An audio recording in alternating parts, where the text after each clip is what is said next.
CM tour జనజాతర సభకు హాజరు కానున్న రేవంత్.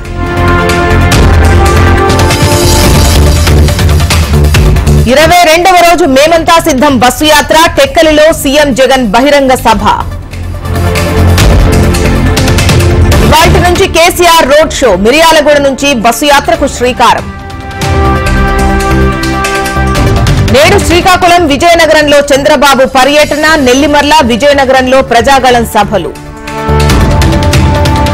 తుది దశకు చేరుకున్న నామినేషన్ల ప్రక్రియ, తెలుగు రాష్ట్రాల్లో మరో 2 రోజులే సమయం. ఉత్కంఠ రేపుతున్న ఖమ్మం ఎంపీ కాంగ్రెస్ టికెట్ కోసం పట్టుబడుతోన్న భట్టి, పొంగులేటి. నేడు ఛత్తీస్గఢ్ లో పర్యటించనున్న ప్రధాని, అంబికాపూర్ బహిరంగ సభలో పాల్గొననున్న మోడీ. రేపు తెలంగాణకు కేంద్ర హోంమంత్రి అమిత్ షా, రేపు మధ్యాహ్నం 12 గంటలకు సిద్దిపేటలో సభ. కాసేపట్లో తెలంగాణ ఇంటర్ ఫలితాలు విడుదల చేయనున్న విద్యాశాఖ సెక్రటరీ.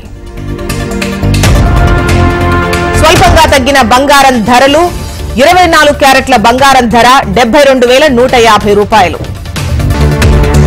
ప్రజా వంచనకు అవకాశం ఇవ్వొద్దు, మోసపూరిత ప్రకటనలపై సుప్రీం సీరియస్.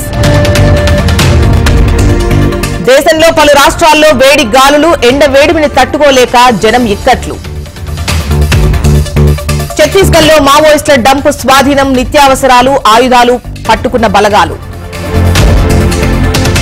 శివబాలకృష్ణ కేసులో మరో 3 అరెస్ట్, చెంచలుగూడ జైలుకు తరలించిన ఏసీబీ అధికారులు.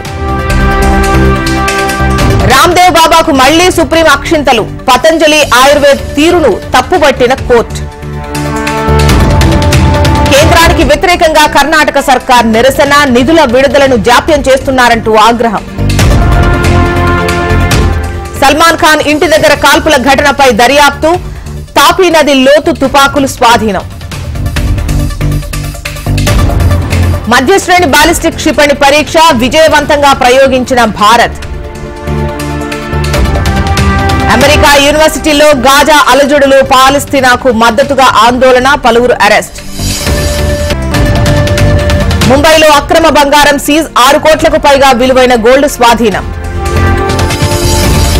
తిరుమలలో తగ్గిన భక్తుల రద్దీ, క్యూలైన్ లేకుండానే నేరుగా శ్రీవారి దర్శనం. ఐపీఎల్లో ఇవాళ ఢిల్లీ వర్సెస్ గుజరాత్, రాత్రి 7 గంటల 30 నిమిషాలకు మ్యాచ్.